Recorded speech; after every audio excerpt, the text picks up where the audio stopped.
Hello friends, आज हम HPU M303 के का क्वेश्चन करेंगे जो कि आपको जुलाई 2022 के एग्ज़ाम में आया था।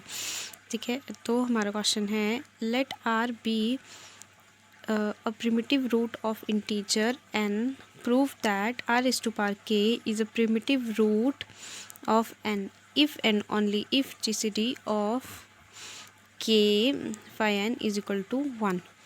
तो ये क्वेश्चन है। अब इसमें लिखा क्या है कि r जो है वो प्रिमिटिव रूट है n इंटीजर्स का। ठीक है, और r is to power k जो है वो प्रिमिटिव रूट होगा of order n if and only if GCD of k phi n is equal to 1। मतलब r is to power k तभी प्रिमिटिव रूट होगा जब GCD of k phi n is equal to 1 होगा। तो अब हमारा question solution देख लेते हैं। तो क्या है, if R is a cyclic group. अब R क्या है, एक साइक्लिक ग्रुप है। मतलब R जो है वो सिर्फ एक ही एलिमेंट से मिलके बना है। मतलब R, R1, R2 up to RK, मतलब इस तरह से एक ही एलिमेंट से मिलके बना हुआ है पूरा ग्रुप। तो ऑफ ऑर्डर n मतलब इसका ऑर्डर कितना हो जाएगा n, मतलब लास्ट तक R कहाँ तक जाएगा, n तक। Generated by an element R, यही बोला मैंने कि R एलिमेंट जो है वो इस पूरे R ग्रुप को जनरेट कर रहा है। Then order of R is to power k is, जो ऑर्डर है R is to power k का ऑर्डर क्या है आपके पास, वो है phi of n divided by GCD of k phi n। In particular R is to power k is of order n। अब in particular R is to power k is of order n, ये हमने अभी पीछे बोला कि R is to power k का order कितना है, n है। If and only if GCD of k phi n is equal to 1, मतलब इसका ऑर्डर n तभी होगा जब ये जो GCD है वो कितना हो जाएगा आपके पास, इक्वल टू 1। ठीक है, तभी इसके इक्वल होगा ना ये। तो ये तो हो गया हमारा प्रूफ जो पूछा था। अब इसका कन्वर्स निकालते हैं। तो कन्वर्स क्या है, if R is a primitive root, अब इसका converse, if R is a primitive root n is greater than 1 then the primitive root must be among these r square up to r phi n minus 1। मतलब अगर r जो n है ना वो greater than 3 है तो ये जो है वो आपके प्रिमिटिव रूट जो है वो इन में से कोई एक होगा। और ये क्या है आपका, ये साइक्लिक ग्रुप है R, मतलब R जो है वो इन सब से मिलके बना है। To count exact number we need to show that 1 is less than equal to k is less than equal to phi of n minus 1। मतलब k जो है वो 1 और phi of n minus 1 के बीच में होगा। ठीक है, then r raised to power k is primitive root if k is relatively prime to phi of n। और r raised to power k तभी primitive root होगा जब k जो है वो प्राइम होगा phi ऑफ n पे, जो हमने सबसे स्टार्टिंग में बोला था। Suppose k is relatively prime to phi of n। अब मैंने बोला कि k जो है वो रिलेटिवली प्राइम है phi ऑफ n पे।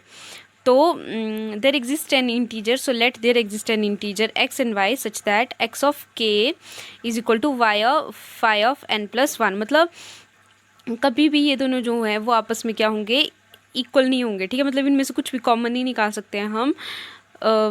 ये यहाँ पे लिखा हुआ है, जैसे यहाँ पे आ जाएगा ऐसे ना, 7 3 ज़ा 21 इज इक्वल टू 5 4 ज़ा 20 प्लस 1। मतलब अगर मैं मान लो मेरे पास है k है मेरे पास 3 और phi है मेरे पास 4, तो अगर मैं उसमें कोई एलिमेंट x और y मल्टीप्लाई करती हूँ तब भी ये दोनों आपस में इक्वल नहीं आएंगे, कुछ और नंबर भी मतलब ऐड होगा तभी आपस में इक्वल आएंगे। ठीक है, तो यही चीज़ यहाँ पे लिखी है। Then r is to power k, अब मैंने क्या किया, इसको इन दोनों को जो है वो r की पावर की फॉर्म में लिख लिया। तो r raise to power kx is equal to r raise to power phi of n y। ठीक है, और r ये इसकी वजह से, ये जो प्लस 1 है ना इसकी वजह से यहाँ पे r आ गया। क्योंकि ऐसे ही होगा ना बाद में, अगर इसको प्लस करेंगे ना तो मतलब इसको प्लस करेंगे तो कितना आ जाएगा, r raise to power phi of n y। और ये पावर ये दोनों के बेस सेम है तो पावर क्या हो जाएगी, ऐड, इस तरह से ना। तो एक चीज़ यहाँ पे यही वाला जो है वो यहाँ पे लिखा है, बस यहाँ पे r लिख दिया है प्लस 1 की जगह। Is congruence to r mod of n। अब ये इसके कॉन्ग्रेंस है, मतलब ये इसके इक्वल है और ये इसके इक्वल है, मतलब ये और ये भी आपस में इक्वल होंगे। तो r is congruent to some power of R के, मतलब ये जो आर है वो सम पावर ऑफ आर के में क्या होगा, के कॉन्ग्रेंट होगा, ठीक है। यहाँ पे कॉन्ग्रेंस का साइन आएगा। R is a primitive root of N, अब यही चीज़ आर जो है वो कॉन्ग्रेंट है किसी भी पावर, आर की पावर के ऊपर, मतलब ये क्या है, इस पे कॉन्ग्रेंट है। तो R is a primitive, R जो है वो congruent to some power of R के, और कॉन्ग्रेंट है तो मतलब ये क्या हो गया, आर उसका, आर के क्या हो गया, आर का प्रिमिटिव रूट। अगर ये इस पे कॉन्ग्रेंट है तो ये क्या हो गया, इसका primitive root. If K is not relatively prime to phi of N, अगर के जो है वो प्राइम, रिलेटिवली प्राइम है फाई ऑफ एन पे, then let D is greater than 1 be common divisor. मतलब अगर के जो है वो फाई ऑफ एन का को प्राइम नहीं है, मतलब मान लो एक मैंने ले लिया 3 6 ले लो, एक मैंने ले लिया 6 ले लिया मैंने के को, और फाई ऑफ एन को मैंने ले लिया 9, मतलब ये दोनों अब रिलेटिवली प्राइम नहीं है। क्यों? क्योंकि इन दोनों में से मैं 3 कॉमन निकाल सकती हूँ, ठीक है।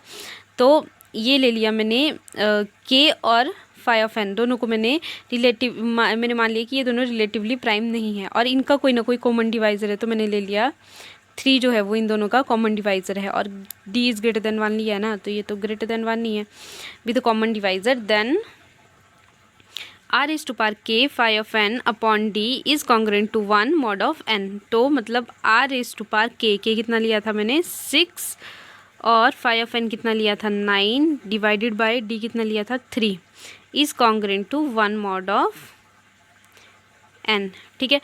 तो ये क्या है आपके पास इस फॉर्म में, मतलब लिया हुआ है इसको, ठीक है। Then since K phi of N upon D is multiple of phi of N.